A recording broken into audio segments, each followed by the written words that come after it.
Unahin mo natin ang kanyang kaharian at ang kanyang katuwiran. At ang mga bagay na ito ay daragdag na lamang sa iyo. Anong mga itong tinutoko? Yung mga needs natin. Amen ba, mahal? Yung mga kailangan natin. Lahat ng kailangan mo. Kahit di mo hingin yan, unahin mo lang yung kanyang kaharian at ang kanyang katuwiran. At lahat ng yan ay daragdag. Amen, so praise the Lord. Daniel chapter 12. Hindi ako nagkamali, verse 3. Yung mga nagdala ng maraming kaluluwa, ang tawag sa kanila, righteous, matuwid. Kabasa.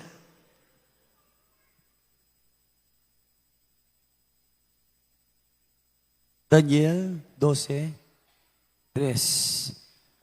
At silang pantas ay sisilang na parang ningning ng langit, at silang magbabalik na marami sa katwiran ay para mga bituin magpakailanman. Amen. Ang mga tao tinutukoy yan. Silang pantas ay sisilang ng parang ningning ng langit. Mga tao tinutukoy dyan, mga wise. Sino ang wise sa Biblia? Yung nagdadala ng ebanghelyo at nagdadala ng kaluluwa sa gawain ng ating malapit. Ang tao sa kanila, wise. Pag nakadala ka ng kaluluwa, pag iyak mo sa malapinon, kahit anong hilingin mo, bibigay sa'yo. Totoo yan. You cannot fast and pray. You support. Pareho lang yan. Hindi ka makapanalangin, hindi ka makapag-ayuno sa krusada, you cannot preach. Support the church. Pareho lang yan. Para ka na rin nagdala ng kaluluwa. Palakpakan natin, Panginoon. Amen. At silang pantasi, silang na parang ningning ng langit, at silang ng mga babalik ng marami sa katuwiran ay para mga bituin magpakailanpaman. Sa English. And they that turn many to righteousness, sila daw nagbalik, ibig sabihin nagdala ng kaluluwa. Mga makasalanan dinala mo, nagsisi, nagbago, dinala mo.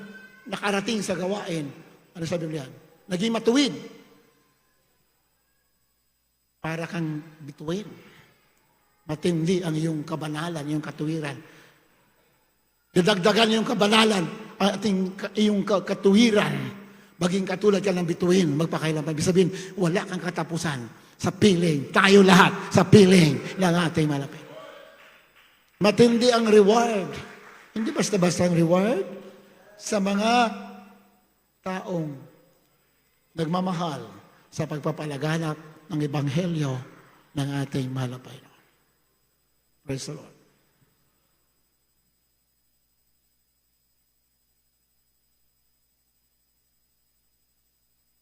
Unang Juan 4:19. Unang Juan 4, talatang 19.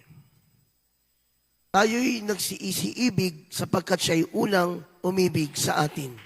Amen. Palakpakan natin, mahal na Panginoon. Amen.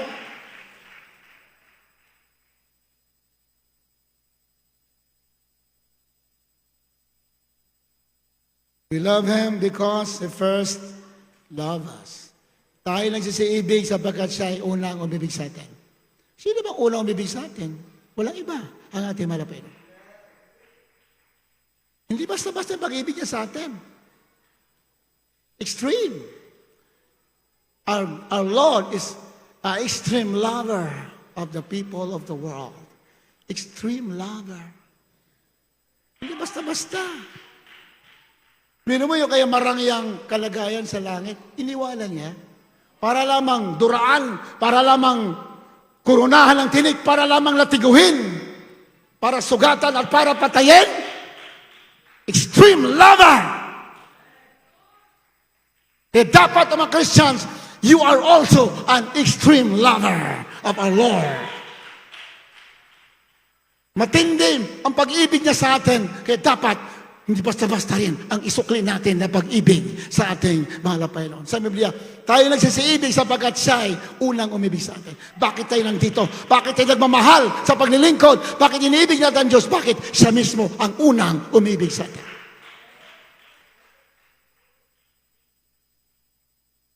Extreme lover. Maraming ang taga-usig sa atin noon. Ang tawag sa atin, fanatics. Mga ano raw tayo, mga panatiko. Wednesday, may Friday, may Sunday, haba ng oras, magbibigay, haba ng damit, walang make-up, lalaki, may kilang buhok, wala na mga kolorete, di ba? Sabi, mga panatiko yan, mga Jesus miracle na yan. Hindi lang intindihan ang banal na kasulatan. Hindi niya intindihan, ibig sabihin ng fanatic. Ibig sabihin ng fanatic, you are extreme lover. Extreme follower. Bakit? Hindi basta-basta yung ginawa ng mga Panginoon para sa atin. Hallelujah! Praise the Lord! We must be an extreme lover. Kahit na may bagyo, kahit may pagsubok, kahit naglalakad, tuloy. Bakit? You are a fanatic. You are an extreme lover of our Lord Jesus Christ. Extreme lover. Kahit na natitisod, kahit na nagugutom, you are worshiping the Lord. Why? You are an extreme lover of our Lord Jesus Christ. Kung hindi tayo extreme lover, baka kapusin tayo sa pagdating doon sa kaharian ng Diyos. Sabi ng Biblia, pag hindi tayo extreme lover, nanganganib, baka makapusin ang ating inihintay na pagtutubos ng ating mga kaluluwa. Kaya, sinabi dyan, Matthew chapter 5 verse 20, dapat extreme lover ang mga anak ng Diyos. Matthew chapter 5 verse 20, kindly read.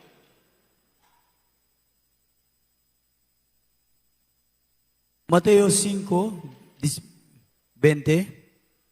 sapagkat sinasabi ko sa inyo na kung hindi hihigitan inyong katwiran sa katwiran ng mga eskriba at mga pareseyo, sa anumang paraan na hindi kayo magsisipasok sa kaharian ng langit. Amen. Tingnan mo, minamahal. Warning sa atin lahat yan. Pero ang katotohanan, tagalangit talaga tayo. Walang alinlangan yan. Amen ba, minamahal? Yun nga lang, we have to work out our salvation. Tuloy-tuloy ang ating paglilingkod. Diba? Sabi ng Biblia. Tayo'y tinawag ng mahal na Panginoon para magmana ng buhay na walang hanggan. Pero hindi natatapos. Kailangan mo ipagtrabaho. Pagtrabaho natin ating kaligtasan. Sabi na ba ng sulat? Kaya sabi dyan, sapagkat sinasabi ko sa inyo na kung hindi higit ang inyong katuwiran sa katuwiran ng mga eskriba at ang mga pariseo, sa anumang paraan hindi kayo magsisipasok sa kanilang langit. What a warning! What a solemn warning to each and every one of us. Pero hindi ka dapat kabahan dyan. Hindi nakakatakot yan. Hindi yan pananakot sa atin. Pinapakita lamang ng mga Panginoon na tayo'y magsumikap sa paglilingkod. Amen? Hallelujah! Praise the Lord! Simple lang naman ang ating trabaho dito. Pure, dumalo, sumamba, tumulong. Yun lang naman. Habang naghihintay tayo sa pagbabalik natin malapit. Tuloy-tuloy. Salvation is a continual process. Ang kaligtasan ay tuloy-tuloy na proseso. Kahit na nadulas ka, kahit na bumagsak ka, kailangan bumangon ka. Kailangan pilitin mo. Hallelujah! Praise the Lord!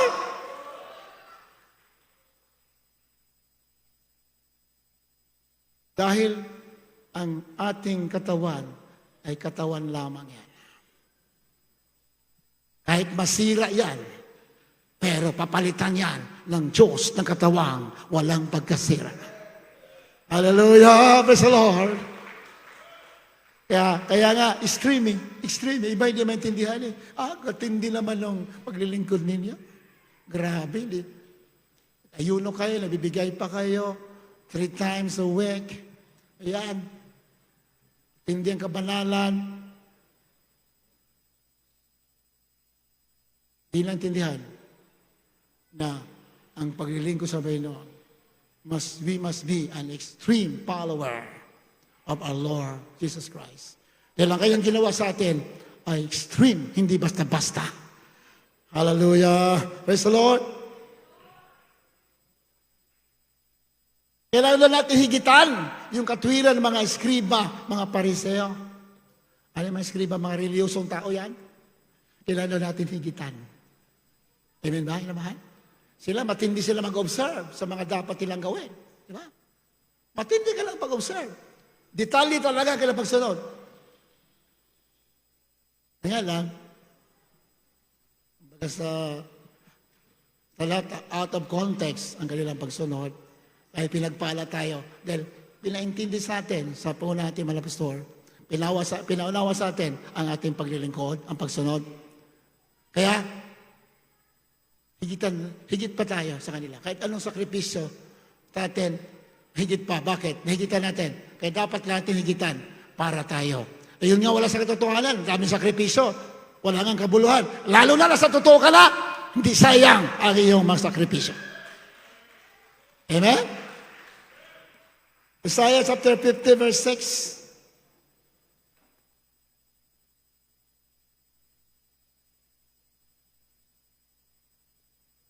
Aklat ni Isaiah, Kabanata 50, talatang 6. Aking ipinain ang aking likod sa mga mananakit at ang aking mga pisngi sa mga bumabaltak ng balbas.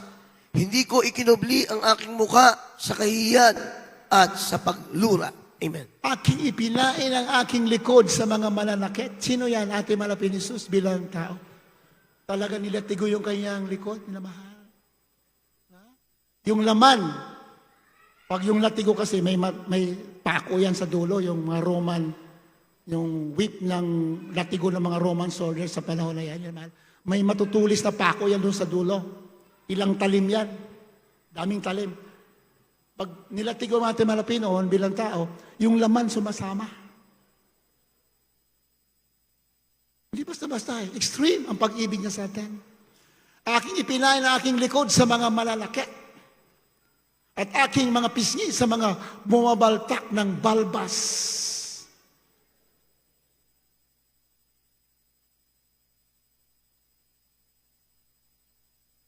Pisngi, grabe. Ang lakas ng mga sampal na kanyang tinanggap. Hindi ko ikinubli ang aking mukha sa kahiyan at sa paglura. Kahiyan. Dinuraan ang kanyang mukha. Ganun katindi ang dinanas sa ating mga Pinoon. Para kanino? Para sa atin, para sa iyo. Para makamit mo ang kalayaan. Makamit mo ang pagkabilanggo sa batas, bilanggo sa kasalanan, kawalan pag-asa sa mundo, papunta sa kapamakan para makamit natin. Pati kagalingan nating katawan para makamit natin. Para tayo maging tunay na anak ng Diyos, tagapagmana ng buhay na wala. Extreme sacrifice ang ginawa natin mga Pilipino. Kaya hindi naintindihan ng iba bakit ganun lalo tayo maglingkod. Because we are an extreme lover. Diba? Extreme lover tayo. Pinagpala ka. Biro mo, masamang panahon, may bagyo, may mga baha. Makatali kabatiran. Karating kami doon nung araw doon sa Davao. Diyan sa Tagum City, Davao Oriental. Tagal kami dyan, na mahal. Walang pagkain. Walang pag-upa ng venue. Kami lamang ay nandoon sa eskwelahan. makalibre. Minsan nagagalit pa yung naniningil kasi hindi kami makabayad. Nagdadaos tayo ng gawain sa school. Pag umulan, hirap kami makarating kasi binabaha yung daanan ng eskwelahan.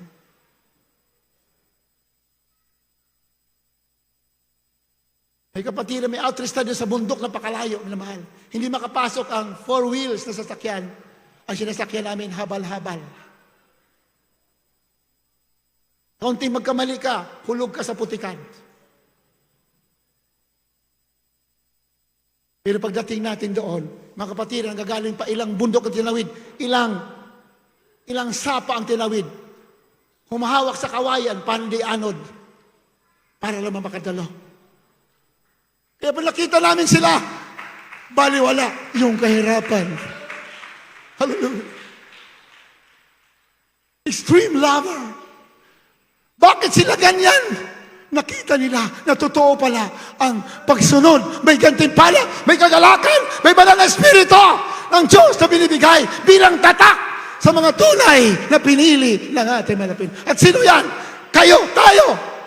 Kaya baliwala sa iyo ang mga bagyo, ang mga hirap ng katawan, hirap ng buhay, baliwala. Because you understand what our Lord Jesus Christ has done for you. Pinagpala ka, binigyan ka na buhay na walang hanggan.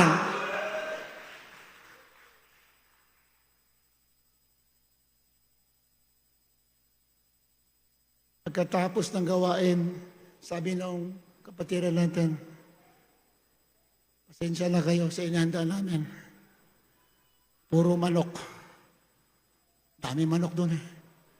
Wala kasi sardinas ngayon na mahirap pumunta doon sa bayan. Layo eh. Pasensya na kayo, hindi kami nakabili ng sardinas, manok. Sabi ko, kahit araw-araw, sige, okay lang yan, manok. Puro native, puro natural, malunggay, mga ano dyan, ang halo, ang sarap. Sabi, pasensya na kayo, manok lang. Ang native ang sasarap. Sabi ko, wag na tayo umuwi, dito na tayo. Araw-araw, manok, ang ulam namin. Pag-uwi namin sa pastoral, walang pagkain eh. Alam mo, buhay ang Diyos sinamahal. Amen ba? Alagang, alam mo, we must be an extreme lover of our Lord, Jesus Christ. Hallelujah. Kaya nga, si Esau po, alam mo minamahal, hindi basta-basta yung, hindi po basta-basta yung benepisyo ng Ebanghelyo. Yan minsan nakakalimutan po natin. The benefits of the gospel of our Lord Jesus Christ. Sa lumang tipan, wala pang gospel, ha? And yet, many are blessed. Maraming pinagpala. Wala pang gospel, ha? How much more sa panahon natin? Amen ba, mahal? Tinugon sila sa kanilang prayer. God answered their prayer. Wala pang gospel, minamahal, ha? Pero pinakinggan sila ng Diyos. Lalo na ngayon na nandito na ang gospel.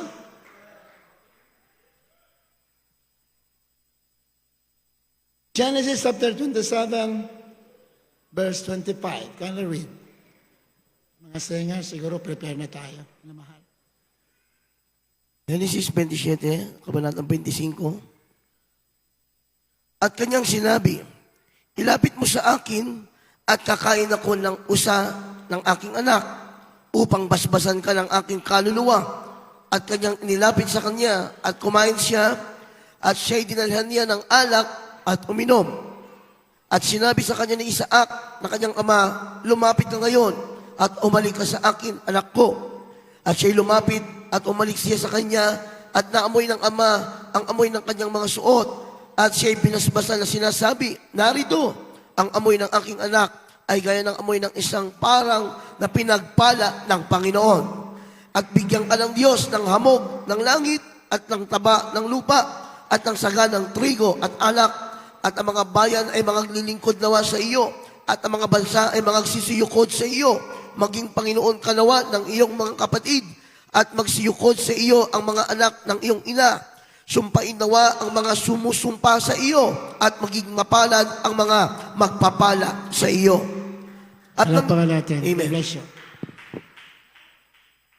Ito po, pagpapala ang pinag-agawan dito Sa lumang tipan, talaga nag-aagawa na ng pagpapala yung magkakapatid. Magkapatid eh. Talagang, dapat lang. Dapat you have your passion for blessing. Kasi pa hindi tayo pinagpala ng Diyos, sa kangkungan tayo dadamputin.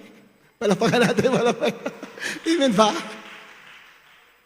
Kaya, magsumikap talaga tayo para marating natin yung blessing ng ating malapit. Normal sa tao yan.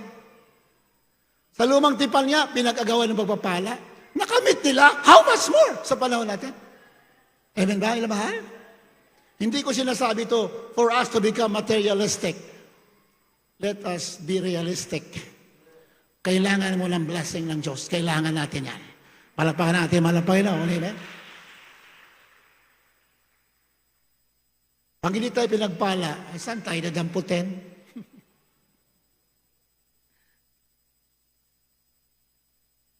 Pero alam mo, mga Kristiyano, matiisin yan. Kasi ang pagpapala naman talaga, hindi lang talaga material. Pinaka-number one na pagpapala, yung spiritual. Amen ba? Alam mahal? Pero, material pangako rin ng Diyos yan. Amen ba? Alam mahal? Ito, nag-agawa ng pagpapala. Sabi sa 38. Sa 37. Diretso natin sa 37. 36. Ako lang babasa yun na mahal. At kaya sinabi, hindi ba matuwid ang pagkatawag sa kanyang Jacob? Sapagkat kanyang inagawan ako nitong makalawa. Inagawan si Esau sa si Jacob. Nag-agawan ng pagpapala. Galit na galit si Esau kasi nga inagawan si Jacob ng pagpapala. Ng mana. Kanyang kinuha ang aking pagkapanganay at narito ngayon, kinuha ang basbas sa akin. At kaya sinabi, hindi mo ba ako ipinaglaan ng basbas? Sa English yung sinasabi rito, and what shall I do now? Says 36. And he says, sabi ni Esau, hast thou not received a blessing for me? Kasi nga, nung araw, kung sino ang unang patungan ng kamay ng ama, lalo ang ama mo, man of God, katulad ni Isaac, tao ng Diyos, kung sinong patungan una ng anak, yun ang makakatanggap ng biyaya. Amen ba, mahal? Lahat ng papapala, material, lahat yan. Hindi natin isa-isahin. Pag sinong unang pinatungan ng kamay, yun ang tatanggap. Eh si Jacob, magulang. Alam natin istorya, di ba? Dinaya niya ang kanyang ama para lamang matanggap yung pagpapala. Matindi ang kanyang passion sa pagpapala. Hindi galit ang Diyos doon. If you have passion for blessing, hindi sa galit. Gusto nga niya, pagpalain ka talaga. Malapakan natin, malapakan. Amen? Ang problema, kadalasan hindi tayo lumalaban kaya hindi natin nakukuha. Ha? Kasi bago lumating pagpapala, kikilos ang kaaway para hadlangan tayo. Pag hindi ka lumalaban, baka mabigo ka. Baka mabigo tayo. Kailangan lumalaban ka. You're fighting for your blessing. Ang demonyo, ayaw po yan, matanggap mo. Ano yan? Kaya ang gusto naman pagpapala, you are very sensitive to the leading and to the voice of the Holy Spirit. Amen? Ano niya? Eh si Jacob ang siyang panganay si Esau. Si Jacob, pangalawa. Si Jacob ang nakatanggap. Siyang binasbasan, pinatungan ng kamay. Diba? Ang kanyang ama. Ano sabi sa 37? Dito sa